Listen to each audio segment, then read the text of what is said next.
So now I've set up the device and I would like to show you a preview of the camera, bloatware, and also the settings for the 90 Hertz refresh screen. Also how much storage is there out of the box, and also if you're getting a new software update or not. Let's start with software update. This is the version here. Pause if you would like to read it. I'm gonna update that later. And then let's look at how much storage actually is there out of the box. That's a 128GB model, but of course some of it is already used. Battery and device care, and go to storage. We can see that 21% or 27GB, almost 28 already used. Good thing it can take an SD card. Now let me show you the camera. I think some of you will be interested to know what capabilities are actually in the camera.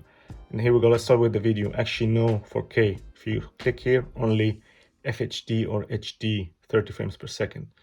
Good news, you have portrait mode and also night mode. Night mode is sometimes sacrificed in budget models, so actually it's good we have it here. Display settings for refresh rate.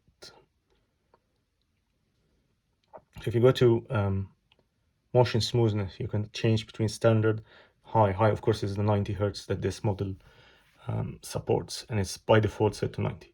Finally, a word on bloatware. You will get Spotify, Netflix, some Microsoft products, and of course Samsung apps. I won't consider Samsung apps as bloatware as some reviewers do, because I think every company should push some service, and like Samsung Pay is on board, which is very useful and I use here a lot.